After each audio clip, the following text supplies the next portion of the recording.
beeping and wants me to update. Okay, going live, boys and girls. Hello, we're live. Welcome to another episode of the Chrissie Mayr podcast. We are on iTunes, YouTube, Spotify, and SoundCloud. And if you happen to be listening to this on iTunes, please go ahead and leave a 5-star review. I appreciate the reviews so much that folks have left already. Yes. I want to quickly shout out a couple of stand-up dates. I'm going to be at Point Pleasant Beach. The Comedians of the Compound will be at Uncle Vinny's July 17th, and then I will be headlining Jinx on the Boardwalk July 20th, both in the Point Pleasant Beach, sort of Jersey Shore, Jersey area there. And then I'll be heading to New Orleans August 13th and 14th. And then I'll be joining Comedians of the Compound back in Vegas September 10th and 11th.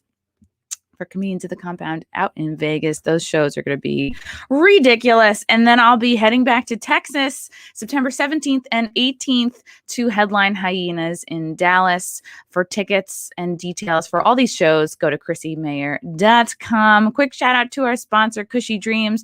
They have certainly helped me through the last year and a half stress-wise. They basically are, it's very high quality, smokable CBD. I'm going to bring up the website here. Cushy Dreams, they specialize in high quality smokable CBD that comes in basically these little tins or in CBD joints. You can basically get all the health benefits from CBD without getting high. These products have 0.3% THC in them.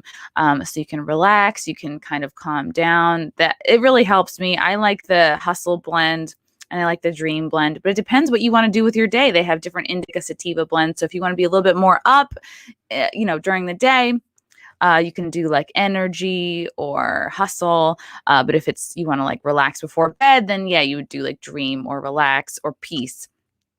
Join the men and women who are sick of vapes and gummies and want to smoke their CBD. They do a ton of lab tests. You can check on their website, cushydreams.com, Kushy dreams.com, to see all of their lab results. They're constantly doing tests for compliance and purity. I think the best part about this stuff, it's grown here in the USA. It's 100% legal CBD, ships to all over the US. And yeah, it's great stuff. Go to cushydreams.com right now and use promo code CMP. All my CMP listeners are going to get 20% off every order. What a deal, guys. All right.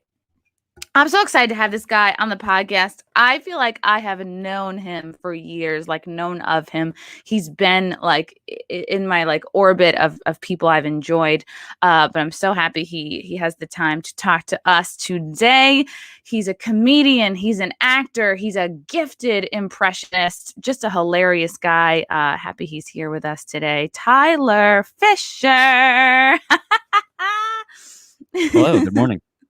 Good morning, Tyler. How are you? I'm good, but I'm a little, triggered that you just assume I identify as a man today and without checking in. Oh, God. I'm so sorry. And you know what? Before we went live, I did ask you how you wanted to be introduced, but I did not ask you your pronouns. So I'm trying to do better. Yeah, you're trying. You're trying. That's all we can say is you're trying, and keep trying. Tyler, super gifted stand-up. I see you at the stand. I'm mentally retarded. He's so gifted. He's very special in his own way. You perform at the stand all the time. You've done a ton of impressions, but the ones that I've noticed and appreciated lately are your impressions of Dr. Fauci. I'm just gonna play one really quick in case anybody has been living under a rock and hasn't seen your Dr. Fauci impressions. Let me do a share screen here. This is really impressive. Okay. All right. Wow, Tell me, you guys. I mean, my audience is pretty chill. They're pretty in the know. If they haven't seen this, I'll be upset with them. Okay, here we go. I'd say even if you live alone, I would wear a mask in the house, especially in the shower, because frankly, droplets can make the way through the drain and come up through somebody else's toilet, infecting them with COVID through the anus. ballpark in 2 to 5 to 20 years, we can start thinking about considering the idea of pondering the thought of conceptualizing the possibility of maybe, perhaps reopening, but probably not. I would avoid having any fun whatsoever in the near to far future. I'd say even if you live alone, I would wear a mask. I think it's just playing it again now. I was like, Well, wow, this is such a flawless. if you really want to impersonate him, I would just play that over and over. Play it for the entire fucking time. The most accurate impression would just be on a constant loop. Tyler, have you always? Correct me if I'm wrong. Were you like me in that you came up in comedy like through the improv world, or did you start out in stand up? No, I'm not that annoying. I started in theater. Theater is just one notch less annoying than improv people, so I do feel superior to you. Yeah, no, I started in theater, doing plays and all that garbage, and then I did a little improv, and then stand up. Just it filled all of those trauma voids that I've been trying to repeat my whole life, and I thought, yeah, this is the one. This is the art to really, just relive your childhood every day. Oh, that's the best. Stand-up filled all my holes too. And it's hard to explain to people who don't like, oh, this feels so good. And I feel like people give a shit about what I have to say and people laugh, which makes me feel like I'm a valid person. Yeah. Yeah. How long have you been doing redo it stand-up? every night? Every night you're seeking to to fix something. I mean, it took me 10 years to realize that, and now I'm like finding happiness, and so I don't put it as much pressure on stand up, but it's certainly one of the most unhealthy art forms, I think, in the world. You can get to a place where every night is this total blank slate of like, it doesn't matter if you murdered the night before. It doesn't matter if you murdered your last 5 shows. It's like, well, how are you doing tonight? If you bomb tonight, it's like you got to rethink everything. It's easy to be hard on yourself, I think, especially when you're a creative person. Are you able to get over that though? Can you? I mean, now you're touring, your podcast is doing great. Are you able to go, okay, I'm on a path now, so it's not so important how I do night to night. Yeah, it does feel like everything's a bit more spread out, and there's not so much pressure on just how I do on stage. I feel like people can get a sense of my sense of humor, or like really it's more just like I'm just like putting my personality out there more, rather than like I'm just bound to these 10 to 45 minutes on stage. Yeah. And it's like my career is sort of like morphed over the last, I don't know, couple years specifically. But how long have you been doing stand-up for? Like 10, 11 like me, or? Yeah, 11 years probably, yeah. And then acting for 18 years. Oh, wow. So you were acting and then you were like, I need something more. It just kind of happened naturally. I was actually in college playing George W. Bush in a play called Stuff Happens. I know, I couldn't get a role in a play, and then I looked in the mirror and I didn't do impressions, and I was just like, it's a strategery, and I started like doing that, and I went into the audition, everyone started laughing, and I was like, oh shit, it's actually pretty good, and I got this role, and it was a serious play. It was a Broadway a play from London. Wow. That was brought to Broadway, and I did it in college. And then a friend of mine was like, I do a stand-up show in the cafeteria. You're going to come do it next Tuesday. And then that was it. So George W. was your first impression? Yes. Yeah.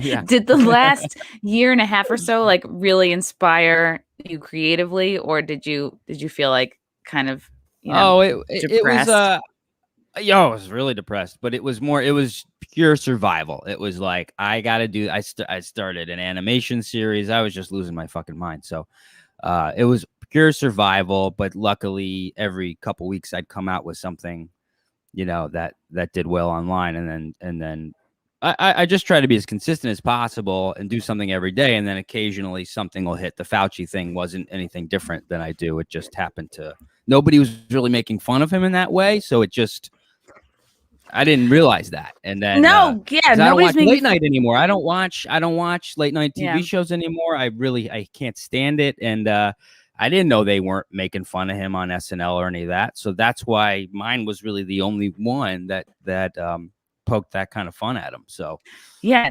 nobody, not only is nobody making fun of these guys, but there's very little even critical conversation going on. Nobody can even critique. Yeah. No, you can't question anything. Right. And if you're not, I remember there was a several month period where like girls would be fawning over Dr. Fauci, like have crushes. It was like, oh, they were like, you know, like, oh, he's so handsome. He's daddy, like him and Chris Cuomo. And I was like, oh, this pandemic has gotten to an unhealthy place if people are starting to find these men attractive. But yeah, like, so, was that the first? I mean, how closely did you feel? I want to know, like, through your years of doing comedy, like, how did you feel like a bit of an outsider, or did you feel like, okay, I've had enough success with like the industry that it was, you know, motivating for you to keep going? Like, how have your overall thoughts been? Never felt like an insider. Never. I mean, I didn't get into the comedy clubs for 10 years. It took me 10 years to even get into one comedy club. So I didn't get into any. I wasn't in a club until right before the pandemic. I got passed. So I only had like a couple months where I was actually working as a comedian. Wow. I was doing other things. I was doing TV commercials and this and that, little bit roles on TV. But no, I never found a groove in stand-up and acting. It was like I'd get a role and then a year would go by or 2 years would go by. We're in a huge transition phase too with comedy because of podcasts and the death of late night talk shows and Netflix. It's like, it's really weird, Wild West stuff. So yeah, never felt, I just never couldn't quite get it. But people every night would be like, why aren't you on SNL? Why don't you have your own TV show? I go, I'm trying. And then I started to get fired from like, I kept losing agents because they would go, we can't help white guys. Sorry. And they would just tell me that. They would email me that and go like, tough for whiteys. And then they, you know, so I started kind of just talking about that. And I started a podcast because two friends of mine removed me from their podcast because they said, we're no longer going to have white men on. Like after the George Floyd stuff. I go, I'm being directly punished for something a cop did in wherever the fuck it was. So this was a result of Derek Chauvin. Yes. He puts a knee on a neck, and you get kicked off a podcast as a result. Many like big ones that people reached out, and they invited me on, and one's a minority, one was a lesbian, and it was like, hey, we're ready to have a white guy on. We never do this, but we're such big fans, and these are people I supported and had open for me, and what was scary is how comfortable people are getting with just saying it and like putting this into text or whatever. So that forced me to start a podcast. That's the only reason I started it. And then when did you start this podcast? I've only done 26 episodes. So, and I didn't even know what it was. It was all survival. It was like, I'm not getting the stage time. I'm not getting on the podcast, all the things people say I should be doing. So just rather than playing a victim, let me start the thing. And what's also interesting is then I started opening up about it, and people would go, why aren't you this and that? I'd go, well, here's the email. This is why. And they'd go, oh, take a seat. I go like, people don't even want to hear the truth. So it's been a really interesting couple of years, but having a podcast and having a Patreon has, I think, saved me from actually really quitting all of it. So did you have like a rock bottom moment of like, what the fuck? Like, I am not only fed up with like what feels like the pillars of behavior to be in comedy, like especially like New York comedy. Was there a moment, like, was it just being thrown off these podcasts, or was it like, was that the event that made you be like, oh, fuck all of this, I'm doing my own thing? Was it a combination of that and politics? It was a slow push, right? Like, I'm very liberal. I'm very, I think really creative people are typically liberal leaning types of people, personality wise. raised by gay men. You know, I like just the most democratic, liberal life you can have. So I've been like fighting for people my whole life. And You were raised by gay men? Yeah, my dad came out when I was 7. wow. So I mean, I had a mom, but I also then would be half the time raised by my dad and whoever he was fucking at the time or dating. How is that not getting you more woke points? That's shocking. Because identity is so paramount that straight white man now is straight white man box. It's patriarchal, oppressive, abusive, you know, corrupt. So even going, yeah, but that's not my story. It identity is taken front seat. So, you know, that's what got me on this big lesbian podcast. But then inevitably, yeah, sorry. What podcast was it? I just don't say. I don't like to put that out there because. Oh no, I just was like wondering if I've heard it before or listened to them. But it's like a lesbian themed podcast. Gay, yeah, it's a gay podcast, and it's like I don't care who's gay. I liked this comedian because they were funny, and that was it. But things have gone so far that it doesn't matter. So yeah, I mean, I it's like, no, that's not my story. Everyone's life is so complicated, and everyone goes through horrors in life and stuff. So it was a slow thing. It was like, even when I would get something big, someone would go, yeah, well, it's because you're white, you know? So it's like, all right, so I would earn the things and people would throw, push me down. I would not get the things and they'd say, well, yeah, your time is up. So it was this slow, like 10-year, like backed into a corner thing when I finally was like, you know what? These people aren't my friends, you know, like, no, they're not. Comedians are my colleagues, but like, why am I censoring myself? And so what's funny is they kind of pushed me out and then they could even say even more like, oh yeah, you are that guy. Cause now you're standing up for yourself and defending white men. So it's perfect for them. But when I decided like, I'm just going for it, you know, and I don't care what happens. I don't have anything to lose. I didn't have a career. So like, it's kind of fun in a way, you know. There's I'm finding like so many similarities. Like I felt too, like for years, just like you get something, you don't get something. And how horrible, like you'd think over a 10-year period that you would develop friends in the comedy industry and they would know you well enough to be like, Tyler's so impressive, like so talented. Yes, he got these things based off of merit because he works hard. Like there's not even this sense of like, yeah, you have some friends that can be happy for you and recognize your talent. They're like, well, you only got it because you're white. And then some do, but you know, humans are we gravitate towards the negative. So, you know, if it's 10 people in support and 5 people who go like, oh, of course you got it because you're white, that always kind of takes that's what you focus on precedent a little bit. But overall it's just been okay, I'm not getting any of the things you should get as a comedian, the late night show, SNL, Netflix, or that. And they're becoming more comfortable saying like, yeah, we're actually not even going to consider you because you're a white man. So it's like, well, I'm not just going to sit down and die. So that's what they want. They want you to die. They want you to be a sacrificial lamb. That's what we're living through now is like, it's for the greater good, you know? But I go, yeah, and it doesn't matter about your actual Tyler Fischer life. Like it doesn't matter if no one cares. And I feel the same way. Like I did not come from money. Like I watched my parents fight all growing up. Like we struggled. Like, yeah, I didn't go to bed hungry, but like I don't see any examples of like white privilege in my life. And then when you have people tell you who you are and like, yeah, I think I'm lucky for lots of reasons, but you know, I'm not like one of these comics who has rich parents and doesn't have to work while they're doing comedy. Like, you know, I'm sure you had to, you know, juggle day jobs and.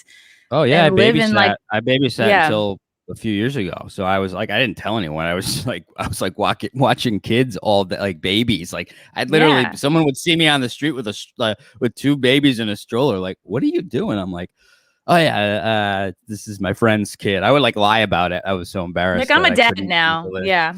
yeah, exactly. But yeah, no, I don't play the white privilege game. I don't do any of that shit. It's like 1 out of 5 people in this country are mentally ill, And so that means if you're not, and two of them are on this podcast. Okay. Two are on this podcast. Exactly. If you're not, your partner is, or one of your family members, or like people's lives are so hard. You know what I mean? And that's how it's always been. So, you know, I don't know. It's kind of mind blowing where we've headed. But I'm like, just start your own stuff. So that's always been my answer. If I can't get something, I get a film crew. I go out and film a video. Anything I've gotten has come from producing it myself. So I'm just all in on that now. And how has been? Do you think these Fauci impressions have given you like a ton of attention, like more so than anything in a while? Because like in comedy, you kind of have like a bump, and then it's like it's a wave. Yeah. Oh yeah. It was a month of. It was actually got out of control. Asking to perform around the country and fly out to events, and I don't have a manager. I actually couldn't handle it, and so yeah, on the news every day. I went on Fox. They came to my house, and with a studio, and it was fun. It was fun. You have to ride those waves because they don't last long. So yeah, my following doubled. My social media following doubled from it, and got some new fans, and now it's just back to work, and it'll happen again, and then just waiting for the next wave. Yeah. The goal is I want to tour and sell tickets and do clubs, and I get out of New York from these 10-minute sets that are really hard to grow when you're just doing 10 minutes every night. It's very hard to grow, especially if like that's why I'm befuddled at people who only perform like in Brooklyn and they never try the rest of the country. It's like you have no clue. When did you start like headlining and doing longer sets?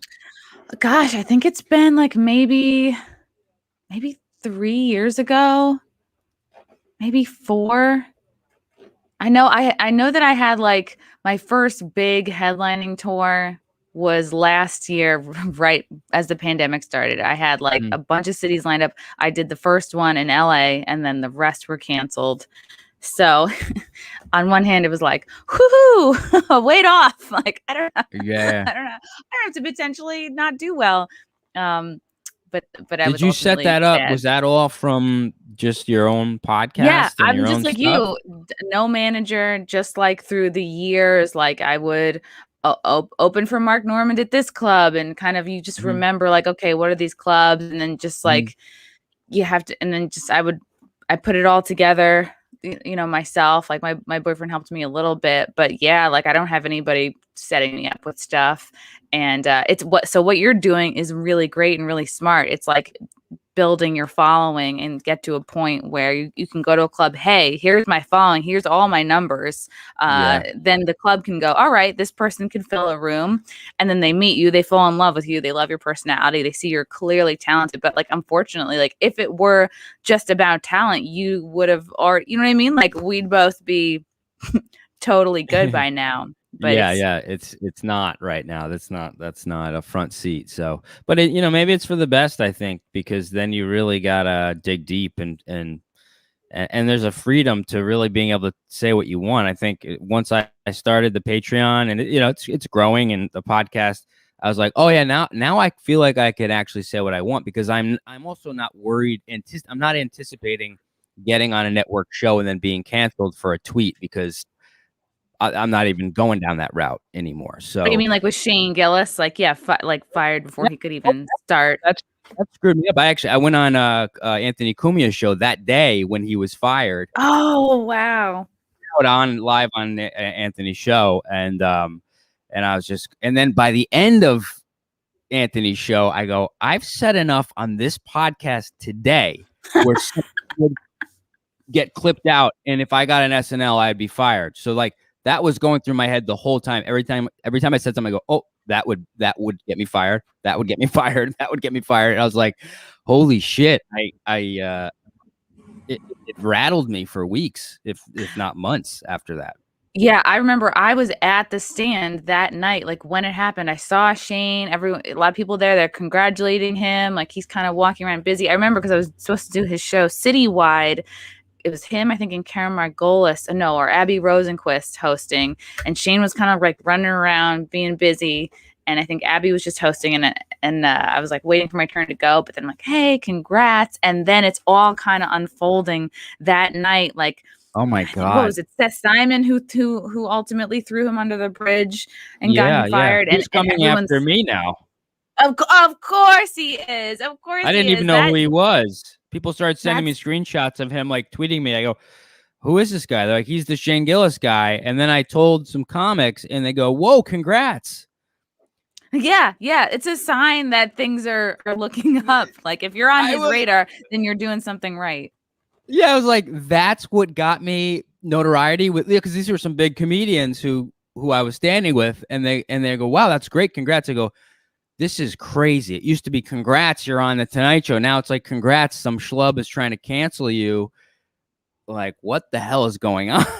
Yeah, it feels good. It must feel good to finally be like, wow, like just in that podcast you did, like Kumia's show, like, wow, I've said like 5 things that could like get me canceled. But you can't live a whole life like that. Like you cannot live a whole creative career being stifled, worrying, oh, is this gonna piss off the Comedy Central girl? Oh, is this gonna piss off Jeff Singer? Is this gonna piss off whoever's booking Fallon?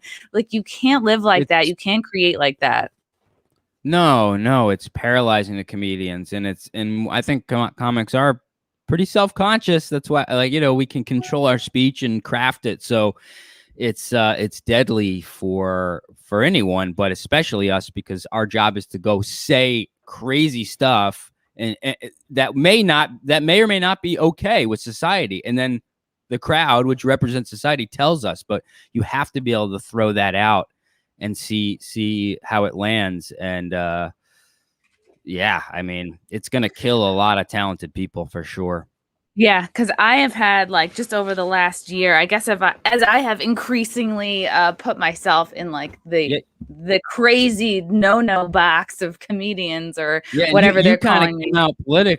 You kind of came out a little more politically, right? Was that what kind of? I was never political until I started to see, I guess since 2018, I feel like I really I started to see like the assault on free speech and like the sort of canceling from within the comedy community. Like when I had comics start to come after me just for doing impressions, I was like, oh, this is very fucked up. Like I've told this story like so many times.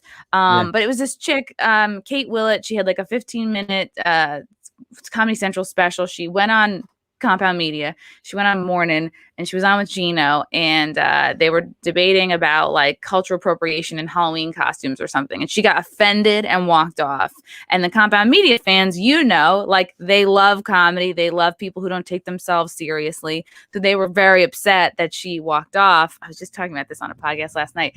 And they were like, oh, she's real uptight. She could use a railroad spike in the keister. This girl's got to loosen up. What's the deal? She's a comedian. And then she took that as a rape threat. She was like, oh my God, somebody said and it blew it out of proportion. She rallied like Facebook groups, like large swaths of people against me, against like Aaron, Gino, and they just kind of like, we kind of kept making fun of her for a while. And then I dressed up as a railroad spike in tinfoil, except I was like an anti-rape railroad spike. I was like, I don't want to be up anybody's keister. I got a family. Okay. And then it was just like a big, messy ordeal, but it taught me the lesson of like, oh yeah, this is not a friendly industry. People will purposely misunderstand you to elevate themselves, to make themselves look like victims. Yeah. No, it's a good lesson to learn, because it doesn't matter. I think Brian Regan's one of my favorite comedians, and he gets ripped for being like too safe and too clean, and even like the Times come after him, and it wow. And I go, it doesn't matter what you do. Someone will be offended by how offensive you are, or even be offended by how safe you are. So there's you've got to have skin of iron. And I mean, since the Fauci thing, I've been called QAnon. Like, oh yeah, that's a big one. They love that one. Oh my God. I mean, like, dude, I was paranoid for weeks because comedy club owners were going, this guy just came up to me and go, are you in QAnon? Are you like God. super right? Are you People right don't wing? even know what QAnon is who throw it around. It's like, and if someone says right wing in New York City, what they're saying is you're a racist conspiracy theorist. Of course. It's not you're it's an not like, oh, I hear you're experimenting with other political views. So I was blown away just from making fun of Fauci. And then the second thing is I didn't get the vaccine. I'm not an anti-vaxxer. I've been getting vaccines my whole life. I had COVID.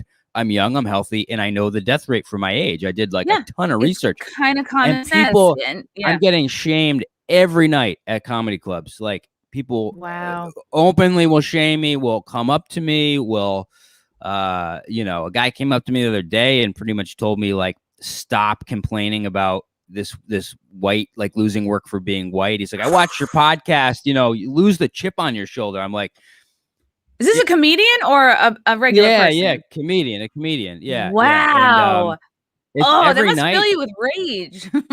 It does. I'm like, people think, I look very nice and stuff, but I mean, I'm a goddamn lion inside. It's like no one really knows what I'm. I could be very sweet, but also like, I've gotten in fights my whole life, including on the subway. Like, like, so, it's been interesting, but our job now is to figure out how to respond to it. And that might mean not responding, just going, okay, yeah, good to see you. I mean, it's so interesting. Yeah. Someone will try to take you down no matter what, if you're doing well, if you're not doing well, that's just the nature of it. Yeah. Just how comfortable people are inserting themselves into your private life, your private medical decisions has like really blown me away the last year or so. And it's like, it is so none of your business. And if you make decisions that make you comfortable, and if you are getting all bent out of shape about what other people are doing or not doing, you are giving away so much of your own power. And maybe you're 1 out of 5 mentally ill people. You maybe got to look at that and be like, why am I so freaking out over what other people do or don't do? Yeah. With their bodies, it might be this. It's the tribal social pressure that I'm not sure humans will ever be able to evolve out of. I mean, like, if we don't start collectively pushing against that, it's not going anywhere. And it's so powerful that I think those people that shame me or anyone for not getting the vaccine, they're really just embarrassed that you're not, they're worried maybe they're not doing the right thing. So they just want you on their side at all costs. So I'm so obsessed with psychology, and I'm like a shameless Jordan Peterson me too. Super fan. You're reading all the wrong books. You're on the alt right now. You're just thinking for yourself. It's very dangerous. Right. Exactly. Yeah. And Jordan Peterson's like, one of the 3 reasons I probably didn't kill myself and that I'm thriving now. And it's so the good thing is I was somewhat prepared for this because I've been listening to him for years, kind of saying it's coming. And you think we're not going to repeat the horrors that took place in history. And then I started studying those events, and I can kind of see the overlaps, with the pandemic. And then I don't ever say it's like the Holocaust, but I am comfortable comparing the beginnings of these events with what's happened over the last few years. People, you could easily compare like the brown shirts or the part of the, I guess, the Nazi group that just feet on the ground to Antifa, to just like, Karens and Facebook groups, just anybody pressuring you. It's like, get society to a point where we are policing ourselves. Then you don't need the government to do it for you. Yeah, and Facebook just initiated kind of a please tell on anyone who's extreme thing. And, yes, I've been seeing that. I'm surprised I haven't gotten it yet. I'm a little offended. Well, I mean, it's coming. It will come, and it really is alarming because with surveillance now. If anyone, who's associated with being in DC on the 6th, or it'll trickle down to you're just a Trump supporter or something like that. So now we can rifle through your stuff. But you have an American flag sticker on your car, so you're an extremist. And no one can define what extremism even is. So it's frightening. It is frightening, and it's good that you're in this place. It feels better to like tell the truth or tell your truth. You'll hear people say, "Oh, speak your truth, truth to power," blah blah blah. They love everyone. It's like, no, like you're just talking about your group. You're not truly for diversity of thought. You don't want everyone to speak their truth. You just want your people to speak their truth. That's so important to hammer that down when someone says, speak the truth, or we need to like listen to each other. They're not talking about you. No. If you're in XYZ group, if you're in the special groups, listen to us, listen to our truth. But if you're outside of that group, we want you to sit down, shut up, but still keep coming and supporting us. It's like, I don't think people are going to put up with that much longer. No, it's a lot of people are really frustrated. And especially like our job as comedians is to kind of like, speak our truth, but like speak the truth that other people can't right now. And when I realized how many people can't even retweet something or follow somebody because they're truly afraid of losing their jobs, they have whole families to support. It's like, okay, I went from thinking, all these conservatives are pussies, Republicans are pussies, anybody who's not like, there's like insane people on the left and everybody else is a pussy. I sort of like softened that viewpoint to being like, okay, no, I really do understand people are afraid of losing their jobs and not everybody can speak their truth or whatever. I hate saying speak my truth because they've ruined the phrase for me. Or at least try to find your truth. I mean, to get to the truth is a long, messy journey. So all of those steps to take them are really scary. So, it's as Jordan says, to think you have to be willing to offend somebody. So I always think about that whenever I'm about to censor myself. I go, no, you're just to think this thought, you're going to offend somebody. You've got to take that risk. So, I saw a couple super chats here. Sorry, my computer is not no worries. charging. I have to see why my computer's not charging because right now it's on 5%, but I don't want it to die. So, you want to take a little break? I can't do that because we're live, but I do want to read. There goes my light. Great. Everything's fine. Quick super chat from Matthew Hammond. Tyler's beard is amazing. Yes, it is amazing. Thank you very much. I'll give you a close up. Okay. Other Okay. Oh, there's another. Here's another super chat from Frank. How would Bill Burr react to Fauci telling him to wear a mask at home? Well, you know what? First of all, I would tell you to go fuck yourself. But I mean, I wear a mask at home basically because my wife is so batshit crazy, right? So that I can whisper underneath the mask and go, "You're fucking nuts," right? And so she can't hear me because I'm constantly just telling her to, I'm just giving her it straight, right? She can't take it. She's sitting there watching Oprah. I'm going, all right, here we go, right? I'm going to get some bullshit about the patriarchy. But if my mouth is covered up, she doesn't know what the hell I'm saying. So I'd say, if you've got an annoying wife, throw a mask on. You can say whatever you want. That's perfect. Yeah, I loved your Bill Burr masterclass. Thanks. So funny. I was like, wow, he really looks like him. And isn't it amazing what you can do? It's like you don't have an SNL budget. You don't have a crew of people with makeup and costumes. Try to make myself look bald like that. Yet you're able to put out something better than SNL does. But Frank, you want to do I would even double or triple mask up. You know what I mean? Right? You know what I'm talking about. And if you're going down on your girl, throw a mask on, right? Throw a mask on. At least over your nose. I'll put it over the nose, keep the mouth open, right? She doesn't know. I keep one at the edge of the bed so I could just toss it on. She doesn't even know. tell her to shut up. Has Bill ever reached out to you? I mean, that's like the best Burr impression I think out there right now. So it's been a complicated relationship.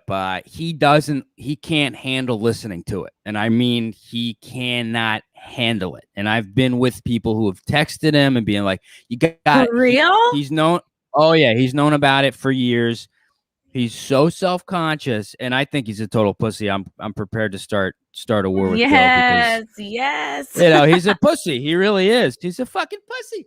I mean, you got Seinfeld used to go on the, SNL, and Jimmy Fallon would do Seinfeld against his, and all these celebrities have such a good sense of humor about it. But Bill, he could have shouted me out 4 years ago. But he recently responded to it because Bill Burr showed the video on the podcast. So really? Bill was forced to watch it. Yeah, he didn't want to. But because they weren't in the same studio, Bill just held the phone up. Who showed it to him? Bill's wife, I think, sent it to Bert Kreischer. Okay. Oh wow. And Bill did not want, but he was a good sport, and he was like, "Oh yeah, it's really good, right? He looks a lot like me, right? It's good." And he's like, "All right, let's move on." Wow. Which means he probably saw it already.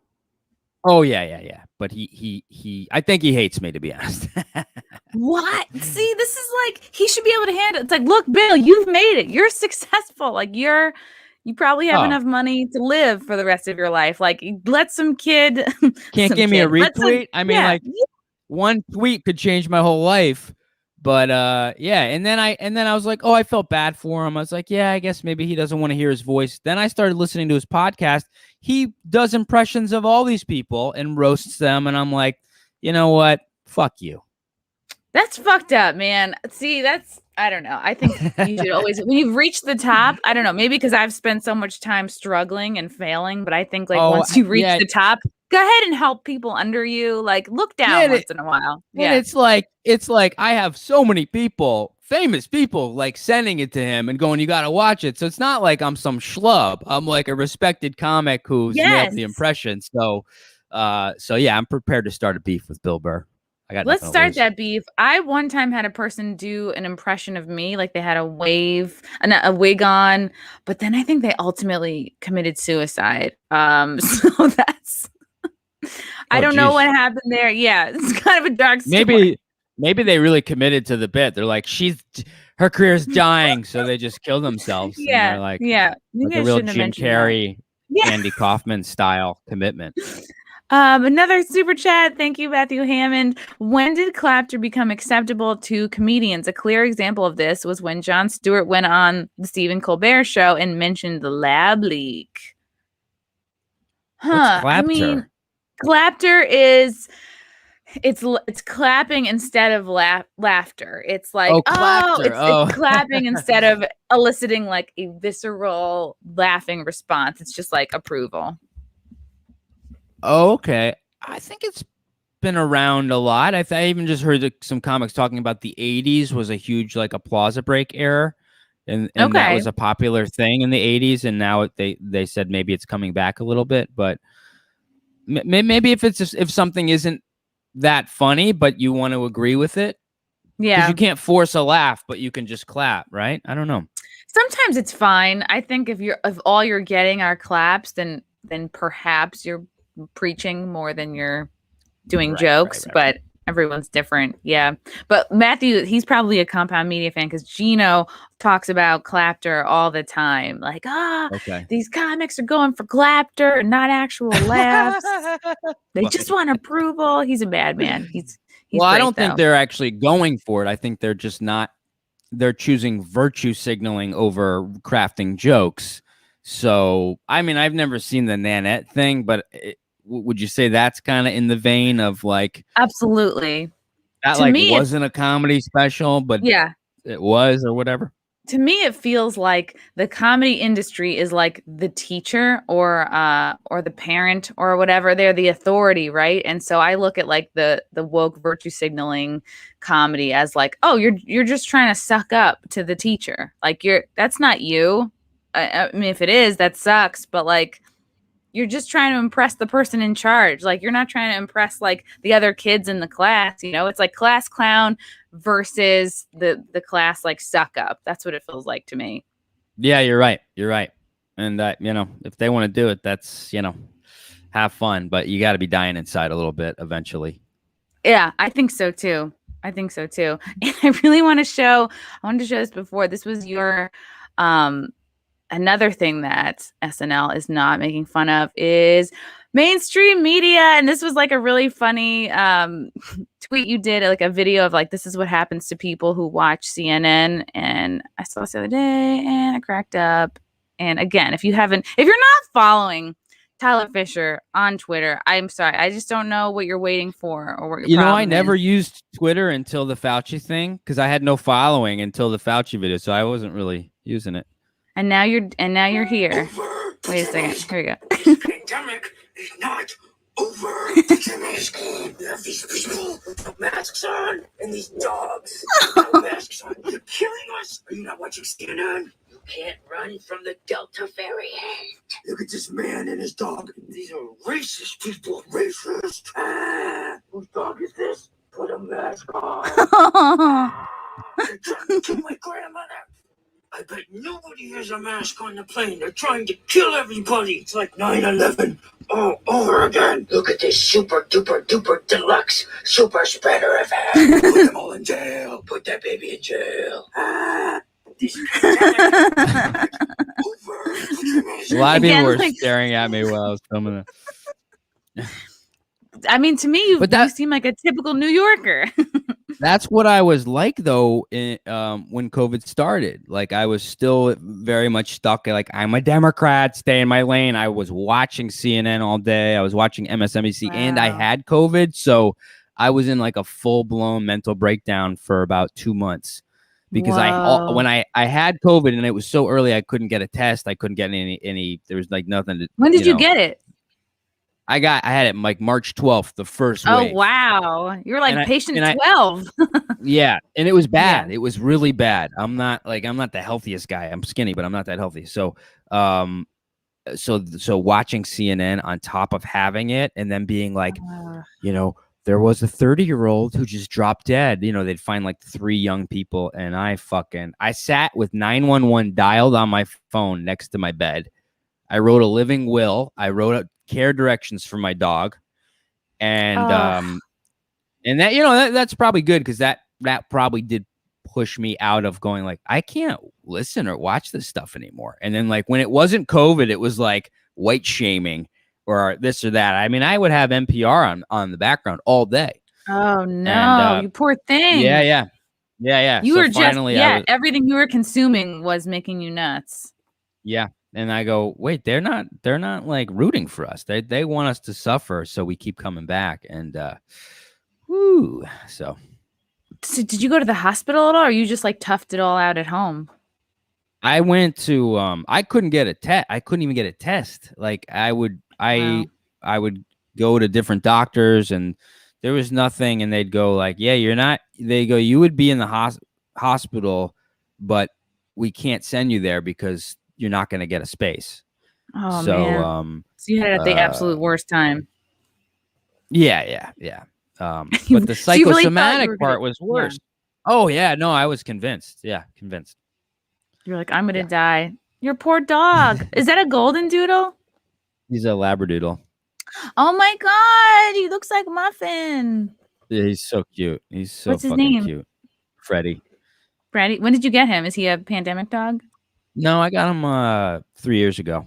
2.5 years ago. Yeah. And Freddie was like, it's going to be okay, too, Tyler. You know? Yeah, no, having an animal there who doesn't like know you're a comedian or care about politics or care about any of that stuff. Like I'm with him all day. So that is like, it's been life-changing.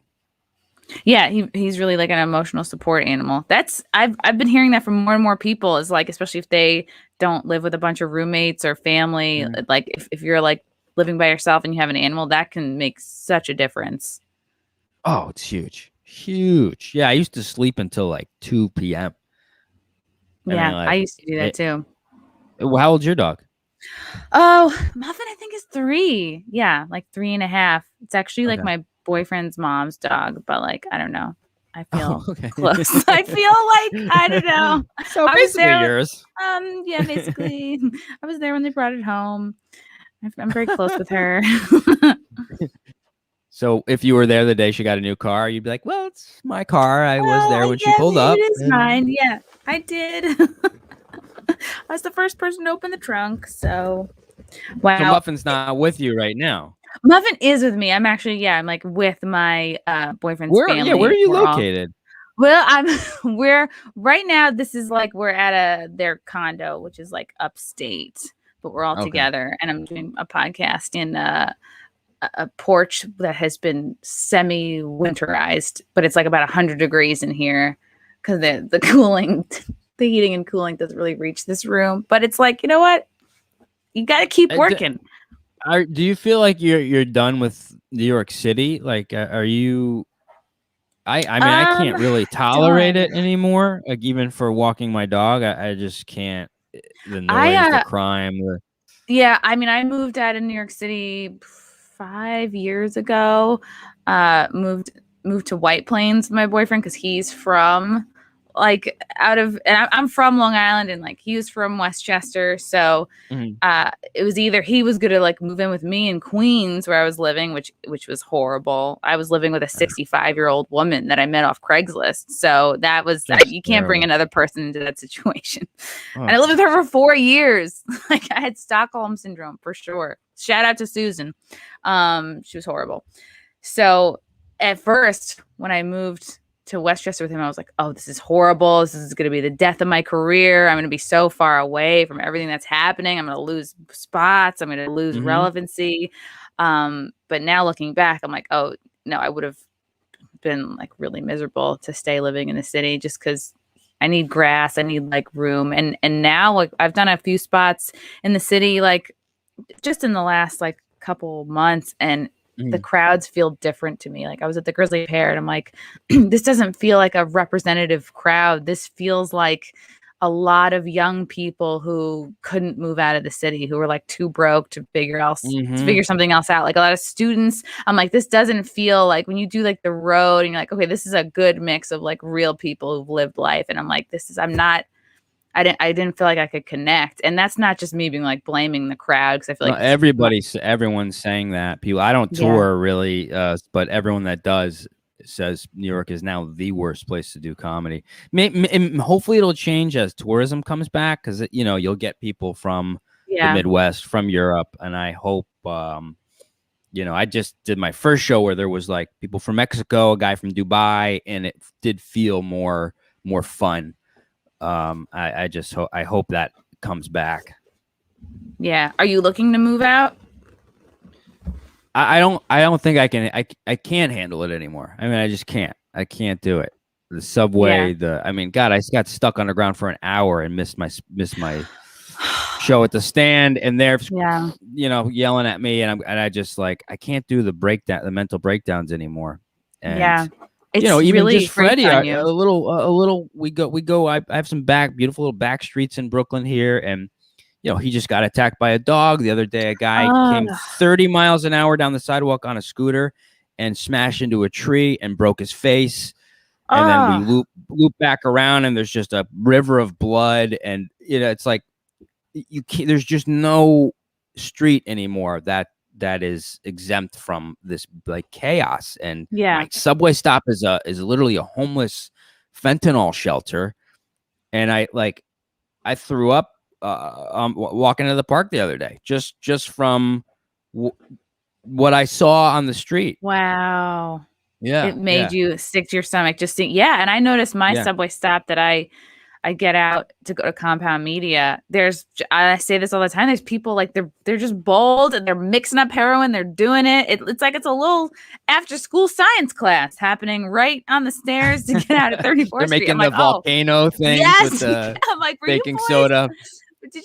Were your boys' favorite subjects chemistry in school? Because you are with a fervor now, just mixing it up. Everyone's like, they're just following the science. They're just they're speaking their truth. Science. Yeah, And even weed being legal now. I mean, I'm not anti-weed, but like people are just bongs on the street, and like I don't want to smell it all day, but it is just everywhere. And you pair that with the cops being like kind of too afraid to do their own jobs. They way don't want to too get afraid. fired.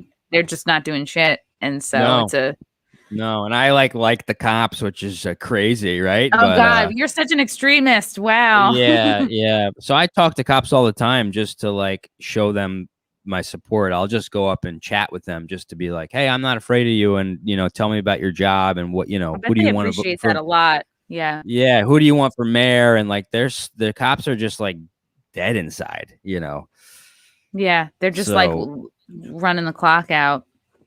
Yeah. But we can talk when we stop recording. We'll talk more, and we'll finally open up. Yeah, we will. I'll tell you how I feel. Have you you mentioned a little bit of the backlash I guess you've been getting since sort of, I don't know, would you call it coming out in a way? Or maybe it's just who you've always been. Someone the other day came up to me. She goes, circumstances. I'm so I'm like, someone came up to me and goes, well, you're really getting opinionated. I'm like, what are you talking about? I do 20 minutes on the dogs or tinfoil. Like everything in stand up is ridiculous, endless opinion. So sorry, what was your question? No, exactly. You're already answering it. I'm like, I'm wondering the kind of backlash you've gotten. Like, to me, to the untrained eye, to you, it looks like, oh, you've been radicalized. You're all right now, which really all it takes is being like, yeah, I'm fed up with the Democratic Party, and now you're put in this box. Because I know the same exact thing happened to me. I would call myself still kind of like maybe classically liberal. Like, yeah, I'm fine with gays getting married. Like, big fucking deal. Yeah, and you're very very creative. The creatives are very open-minded. You have to be a comedian and artist. You have to be ultra open-minded. So you're going to generally be on the liberal side. Have you been seeing a ton of like backlash? Like I remember when I was just at the Capitol for the 6th, people like, we gotta band together and never get her booked on any show ever again, without even knowing why I was there. So I'm just wondering, like, if you've gotten a lot of kind of backlash from comics for coming out, or other than just comments of like, you're opinionated. I mean, even like, I think the most poisonous thing is just the fear of fear. So like, just knowing the gossip is lingering when you walk into a place, when it's like, I'm just going to do my job, and then someone will come up and go, hey, this guy just asked if you're going to the Pizzagate rally or whatever. I go, what are you talking about? God. Like, I can't believe I missed it. When was it? Yeah. Well, oh my God, that was Tuesday. So what really keeps me grounded is going like, again, these aren't my friends. Like, they weren't there for me when good stuff happened. They're certainly not going to be there when I need some help. And it's like, I'm not even asking for anything. I'm just asking to not be berated for like choosing to not get the vaccine. And also, I'm not even asking for support in all of this stuff. Like, I just had another major acting agent court me and then tell me over the phone, we're not taking you because you're white. And I recorded the conversation. Because I honestly, I thought they were calling to offer me a job. A celebrity that recommended me, gave me the good word. Like, I go, wow. Oh, I'm in. They love me. They've been scouting me for years. And finally, this junior manager had enough pull to like pitch me. And he calls me, and I'm sitting there going, all right, here we go. He goes, we're going to get you on Curb Your Enthusiasm. You want to audition? Like, every year this happens. And he goes, oh, yeah, so here's the deal. They are only taking women and diverse people, because now the word diverse means black or brown rather than what it actually means. And so I just go record, and I have the whole conversation, and I go, I just want to get this straight. I just want to be clear. You're telling me they want to hire me. Yeah. They love me. Yeah. But they will only not work with me because I'm white. And he goes, yeah. And I go, all right, I got that. So I'm just collecting this stuff. And I'm not looking for support. I'm not looking for hugs, but like, the bare minimum is I want someone to just listen to that and not say, shut up. So it's like, there's such a minimum amount that I even need from people right now, and I'm not even getting that. So it's like, then I don't give a fuck anymore, you know? It's basic respect is what it is, you know? Yeah, it's like, you want me to listen to you. I've been, you know, like, I'll use the LGBTQIA plus community as an example. You know, I grew up starting at age 7, going to, you know, raising money for AIDS, going to the AIDS walk, like, going to drag shows, like immersed in this stuff as a 7-year-old who we didn't even conceptualize gay at that point in society.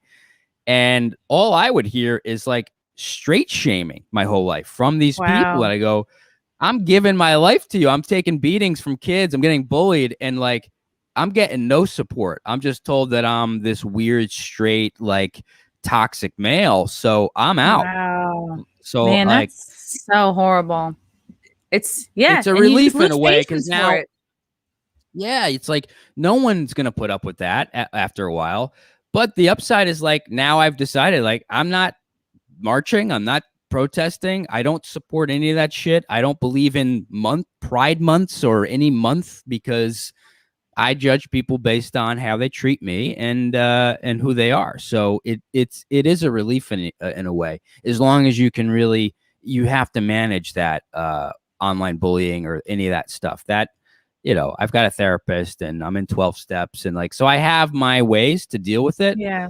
And I feel like with the support I have externally, then it'll be fine, because way more people are, again, as you've seen, your following probably started to grow as you started to be more right? As soon as exactly that. And as soon as it's like putting coal into a train, and the train is this like industry obligations, that fucking kissing up to the right people, saying the right things. It's like, once you stop putting like coal into that train, you're like, oh, I don't have to fucking at all look at that train. Like, that train, it hasn't even left the station for me. So why am I continually putting more and more in it? And it's like, oh, cool. I can just, well, what do I want to do today? What's funny to me today? Let's just do that. Yeah. And I noticed too, like exactly what you're going through, like as it was made aware to me, like, oh, I don't really have any like comedy connections. There's no industry people who like me, who are even courting me. I felt alone in that sense. But then once I realized, like, oh, I have these people that are outside of the comedy community, that are in maybe more the YouTube community, maybe they're in the independent journalism sphere, maybe they're like influencers. Like, it's just, once you look past the small comedy community, so much more. You can find connections with people. And these are the people that I've done interviews with, that I have developed relationships with, that can help me possibly get to the next level, whatever. To me, it's like, okay, good. These are my connections and friends, and the people I've met in this journey are that stronger bonds than anything I had in like 10 years of comedy, 5 years of improv. And I think like that's what I see happening for you too. And it's freeing, and you'll ultimately meet better people, and you'll kind of like, it does feel real. And look at what happened with Tim Dillon. I don't think he was particularly kissing anybody's ass in the industry, but he just did his own thing as hard as he could, and he kind of leapfrogged and found success. So I feel like Tim's a great inspiration. A lot of those guys are, and you go, they didn't go to the cellar, they didn't get in here, they didn't get in there. Not that I would turn any of that down, but like, there's so many other ways to do it. And all those people that you started connecting with, they, I'm sure, are making livings and like have, you know, families and careers, and know themselves. So those are the people you want to surround yourself with. Yeah. So it's like, it's a process, but you're just, I don't know, it feels like chains breaking off of you. It is. Yeah. It's definitely, it's not like, it's definitely confusing and weird, but ultimately you go, well, what am I leaving behind? There's nothing meaningful has come of this. So, you know, and then the things, the you know, Wizard of Oz type of, you know, Disneyland dreams, those are all actually crumbling in front of our eyes. So, you know, it's not and you're much like, to lose. And you're like, the more you learn about Hollywood, it's like, do I want to be part of that? You know, like that doesn't seem to be the future for someone with my, you know, views. So everything really is changing. And I think just like prioritizing truth and like humor, I think that that sounds like a good plan for me. And yeah, I And feel like like being fearless in what you're gonna talk about or joke about.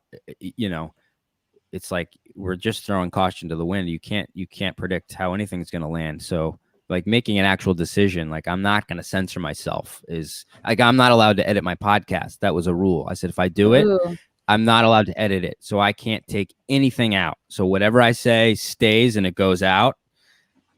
And that's been that's good. helpful. I to had the make that same rule, rule. but because I just didn't know how to edit my podcast, I'm like, you know what? I don't know how to do this. I'm just gonna let it ride as is. Yeah. Whew, it's interesting. Yeah, and if you had told me at the beginning of my like comedy career, like that I'd be like, oh, that's career suicide. You're never gonna make it. And you're like, guess what? And I just feel like whatever God's plan for me, like not to get religious and weird, was like Sure. not to make it in this traditional way. Like the plan for me was to go rogue. You know, I'm starting to feel the same way. So many people told me what my career would be. So you start to identify with what, you know, you can't break away with what other people think of you. That's part of your identity. But yeah, recently I go, wow, I can't believe that wasn't part of the plan, you know, yeah. but isn't that what we do? That's what comedy is. You're breaking the taboo. You're breaking the norm. So maybe that's Look as at Lenny fitting as Bruce. gets. Like he was getting Yeah. thrown in jail like every other night just for doing regular sets. So We got to remember. I try to remember that too. I go, yeah, it wasn't always like easy to just hop on the stage and like do your thing. yeah. It's And only I been think like 20 years, really. you're so talented, Tyler. I really hope that you know, that your lowest points are behind you. And I think like kind of breaking away from like the whatever it is, feeling enslaved by like the typical like comedy path, you know? I feel like you're finding a new way because you're so brilliant. And I feel like to live the other way would mean that you're being kept small, you know, that you're stifling yourself. Oh my God, I was so scared every night to like be like, oh, am I even gonna like say the word gay? Like, you know, and you had the about most like my dad, woke upbringing. You like raised by gays, whatever. And I feel like we have so much in common because I spent 6 years doing a show at the Stonewall Inn. I had so many people kissing my ass to get on that show, and then as soon as I leave that and do Compound Media, now I'm an alt-right extremist. So it's like, oh, really? I thought I was the same person. So it's people turn on you like that, and then you learn like all you have is yourself, and then the connections that you consciously want to create with people who are going to lift you up. Yes, and frankly, you're doing so good, Christie. I just want to say you're doing. It's like no, excuse me. There's so many people love you. Even the gays love you, and even the polyamorous people. They're going crazy for you, and the gender fluid, and even the drag kings, and the non-binaries for Christie. They're so strong. They're coming out strong in big numbers. So many numbers. We can't even. There's like millions, frankly. Millions watching right now. We don't have the numbers yet, but it's going to be tremendous. I know there's only 88 people watching, but there's got to be more. They're suppressing the numbers. I always like to say, I was like, I don't know how many people here. There's like less than 1 million people here. They're telling us. There's less than 1 million. Just under. Oh my God, Tyler, you're so fucking funny. I adore you. We're gonna be friends now. You're joining the team. I mean, come on, man. Is your Build Back Better? Come on, man. Let's build back better. Where can tell us about your podcast? Where can people? What's it called? Where can people find it? Where can people follow you? Yeah, it's called The Tyler Fischer Show. It's on YouTube. You can listen to it or watch it on YouTube. My YouTube page is where everything lives. Patreon is Tyler Talks, it's called. And you get like a monthly private show, all sorts of stuff. And then social media is Ty the Fish, FISCH. And that's all handles. Including TikTok, even the China app. TikTok. The China owned. I got off TikTok as soon as Trump was China, TikTok is bad. I was like, I got off it, but now I want to get back on it again because I know I did too. I stopped using it, and then like one of my videos got like 5 million views, and I was like, oh god, Wow. Yeah, you need to be oh. on it. You were like born for that because you have to put those short like impression clips. Those will blow up on there. Clearly, yeah. I want to join TikTok because there's this guy on there. I forget his name, but he was like this fat kid, and he just had this one other friend, and he's like, "I'm looking to expand my friend group," and I was like, "I fucking love this guy. I gotta like meet him and like join his friend group." He's like, maybe he's kind of a loser, whatever, but I just think this guy went viral. He's like, it's just so funny saying that we're looking to expand your friend group, like you're a company. And I'm kind of doing that too. I think maybe I should put feelers out for I need friends. It's like, oh my god, I lost like a group of friends recently because of the vaccine stuff. I had a group of dog friends, and we would meet in like every day, and they came up. They're like, just do the right thing. Just get it. Do the right thing. And I was like, whoa. Wow. I'm out of here. They here. don't know you. I mean, like, I could talk so much about this, but it would only get banned. But you stay strong. You're doing the right thing. And don't worry, Tyler, because we're friends, and you're an extremist now. And you're going to make so many nice new extremist friends. There's so many names for it. There's so many names for it, Chrissy. There's like lots of names we could call it. Extreme, we could call it homophobic, we can call it racist, but there's lots of names. You're a free thinker. You're great. You're great, Tyler. Thanks for having me on. Yeah. Thanks I hope for doing we can do a pod. show together someday. Definitely. Yeah, absolutely. You're great. Stay keep doing what you're doing. Stay strong. Stay strong. Fuck the haters. Fuck them. Good luck with your tell your mom, your boyfriend's mom's dog. Yes, that I've now.